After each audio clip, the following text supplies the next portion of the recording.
Accorde l'éternel repos à ceux que tu as répandus, à ceux pour qui tu as répandu ton sang précieux.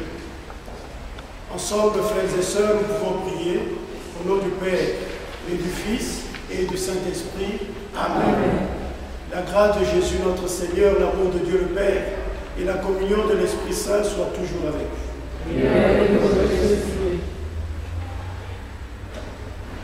La France entière célèbre aujourd'hui le 11 novembre la fête de l'armistice. C'est un grand mot, mais qui signifie tout simplement l'arrêt des armes. Arma, en latin, c'est les armes. Système, c'est s'arrêter. Cette guerre, première guerre mondiale, a fait des millions de morts, près de 10 millions de morts en Europe. Et les gens se sont dit non, il faut arrêter ça. À chaque fois qu'on peut arrêter une guerre, la paix s'installe. Et on peut produire. Et on peut vivre librement. C'est pour cela qu'il y a eu des commémorations partout en France. Mais le MCDDI, M de Paris, a aussi voulu profiter de cette date pour non pas seulement faire la commémoration, mais faire la commémoraison, c'est-à-dire faire mémoire en priant. En priant pour Bernard Colisa, qui était mort le 12 novembre, je crois que c'est 2009, 3 ans déjà. Et puis également pour tous ceux qui sont morts dans notre pays, le Congo, et partout ailleurs. C'est pour cela que nous avons pris ce petit refrain, Seigneur Jésus, accorde l'éternel repos à ceux pour qui tu as répandu ton sang précieux. Les paroles de cette Eucharistie, en reconnaissance de nos pécheurs. Je confesse à Dieu Tout-Puissant. Je reconnais devant mes frères que j'ai péché en pensée, en parole, par action et par omission. Oui, j'ai vraiment péché. C'est pourquoi je supplie la Vierge Marie, les anges et tous les saints, et vous aussi mes frères, de prier pour moi le Seigneur notre Dieu. Que Dieu, dont l'amour est tout-puissant, nous fasse miséricorde, qu'il nous pardonne nos péchés et nous conduise à la vie éternelle.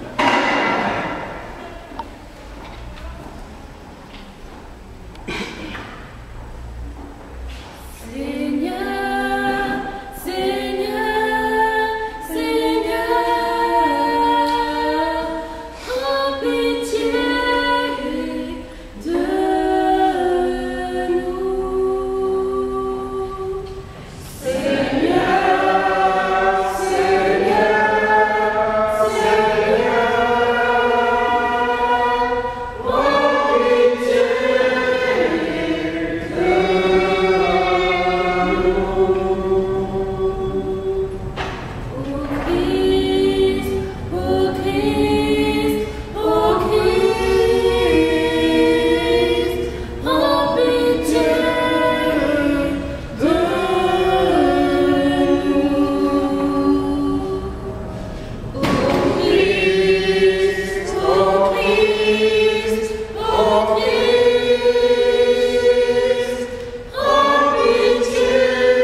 Lecture du premier livre des rois. Le prophète Élie partit pour Sérapta et il parvint à l'entrée de la ville. Une veuve ramassait du bois. Il l'appela et lui dit: veux-tu me puiser avec ta cruche un peu d'eau pour que je boive? Elle alla en puiser. Il lui dit encore: apporte-moi aussi un morceau de pain. Elle répondit: je le jure par la vie du Seigneur ton Dieu, je n'ai pas de pain. J'ai seulement dans une jarre une poignée de farine et un peu d'huile dans un vase. Je ramasse 2 morceaux de bois. Je rentre préparer pour moi et pour mon fils ce qui nous reste.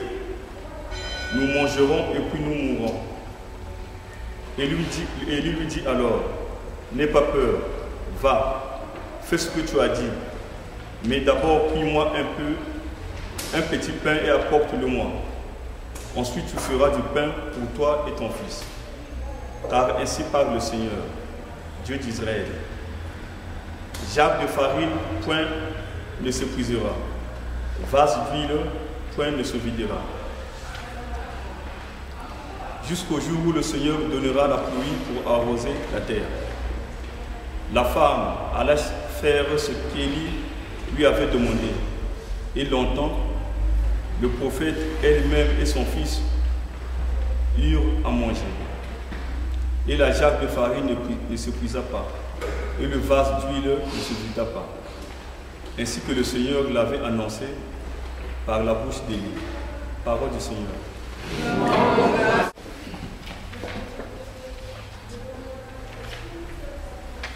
Je te chanterai, Seigneur, tant que je vivrai.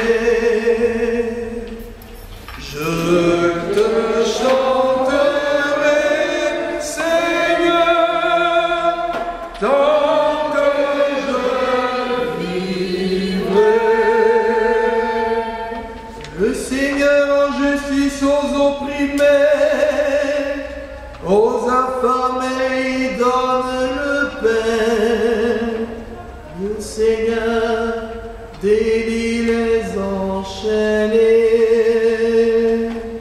Je te chanterai, Seigneur, tant que je vivrai. Le Seigneur ouvre les yeux des aveugles, le Seigneur redresse les accablés. Le Seigneur est l'ami des justes. Je te chanterai, Seigneur,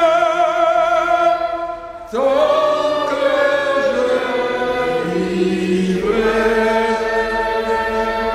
Le Seigneur protège l'étranger, il soutient la veuve et l'orphelin. D'Ajana, le Seigneur régnera. Je te chanterai, Seigneur, tant que je vivrai.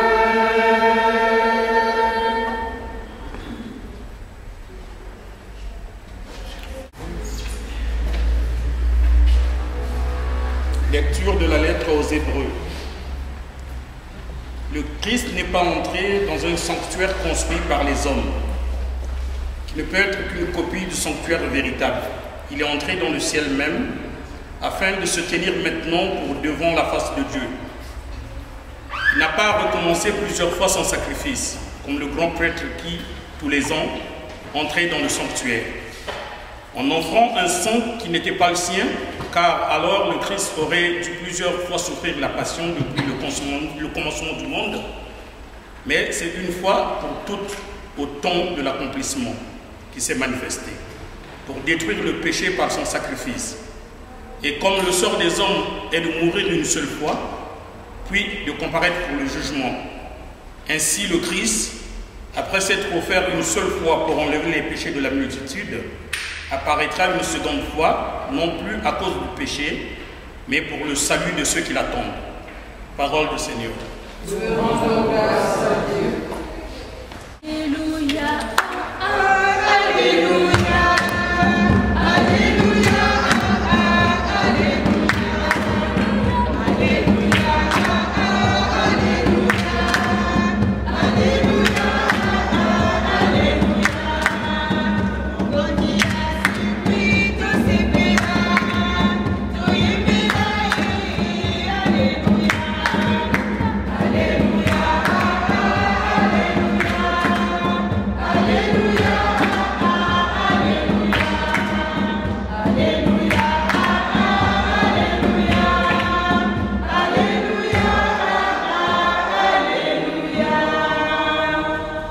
Le Seigneur soit avec vous.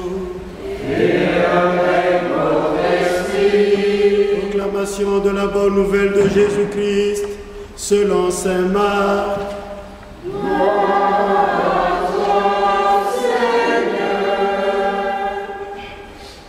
Dans son enseignement, Jésus disait: méfiez-vous des scribes qui tiennent à sortir en robe solennelle et qui aiment les salutations sur les places publiques, qui aiment les premiers rangs dans les synagogues et les places d'honneur dans les dîners.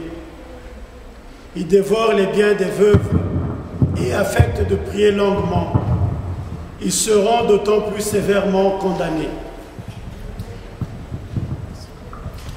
Jésus était assis dans le temple, en face de la salle du trésor, et il regardait la foule déposer de l'argent dans le tronc. Beaucoup de gens riches y mettaient de grosses sommes. Une pauvre veuve s'avança et déposa 2 piécettes. Jésus s'adressa à ses disciples: Amen, je vous le dis, cette pauvre veuve qui a mis dans le tronc plus que tout le monde, car tous Ils ont pris sur leur superflu, mais elle a pris sur son indigence. Elle a tout donné, tout ce qu'elle avait pour vivre.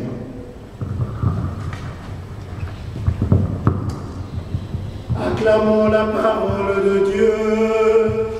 Louange à toi, Seigneur Jésus.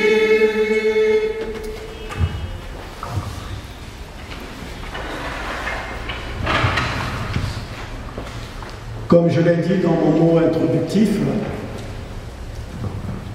nous venons faire non pas simplement une commémoration, se souvenir de l'armistice ou se souvenir de la mort de Bernard Colella, mais nous venons faire plus encore une commémoraison. On se souvient et on prie.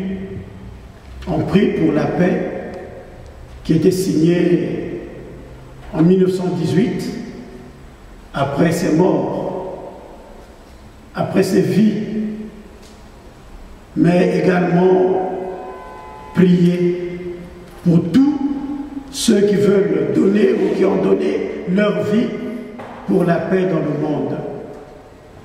Si on a signé cet armistice, c'est parce que des gens s'étaient donnés pour que nous soyons un peu plus libres, pour consolider cette paix. Et c'est le pape Paul VI qui disait « La paix est un autre nom du développement ». La paix coûte. Je me souviens, je rentrais d'ici, d'Europe, et j'étais supérieur de séminaire. La guerre éclate, et cette année-là, pour la première fois depuis que je suis prêtre, je n'ai pas pu célébrer Noël. Parce que les armes crépitaient tellement, il y avait du danger. Et ce jour-là, j'ai vraiment goûté à cette parole combien vraie du pape que la paix est un autre nom du développement. Quand la paix est là, la mort recule. Mais quand il n'y a pas de paix, la mort toujours cerne notre vie. Dans la parole de Dieu de ce 32e dimanche ordinaire, l'ombre de la mort plane sur toutes les lectures, à commencer par la première jusqu'à l'Évangile. Dans la première lecture, on nous parle d'une veuve qui est à Sarepta. Nous sommes là dans le territoire de Sidon. Nous sommes là au Moyen-Orient. En Israël, il y a une famine. Et le prophète Élie est obligé d'aller se réfugier à l'est du Jourdain. Le torrent qui l'abritait est asséché et le Seigneur lui dit « Va en territoire étranger et sois l'hôte d'une pauvre femme. » Nous sommes là au 9e siècle avant notre ère, vers les années 875 jusqu'à 856 par là, ou 53, au temps du roi Akab. La sécheresse est là. La sécheresse, c'est une forme de mort. Quand il y a la sécheresse, il n'y a plus de végétation, il n'y a plus de jardin, puisqu'il n'y a pas d'eau. Quand il y a la sécheresse, même le bétail ne peut plus se nourrir, c'est la mort. Et comme par ironie du sort, l'homme de Dieu, le prophète Élie, est envoyé envers une personne qui est encore pauvre. C'est cette personne-là qui va en quelque sorte sauver le prophète. Mais réécoutons ces paroles combien poignantes qui nous retracent cette aventure de l'homme de Dieu. Veux-tu aller me puiser un peu d'eau dans un pays où il y a la sécheresse, c'est un acte courageux que de donner de l'eau à ceux qui ne l'ont pas. Ceux qui sont du Poul ici connaissent ce petit village vers Mbamou qu'on appelle Ngela. C'est tellement sec que ce village, on l'appelait Ngela, l'argent, parce que les gens ne peuvent pas facilement avoir de l'eau. Donc pour habiter ce village, il fallait vraiment avoir de l'eau.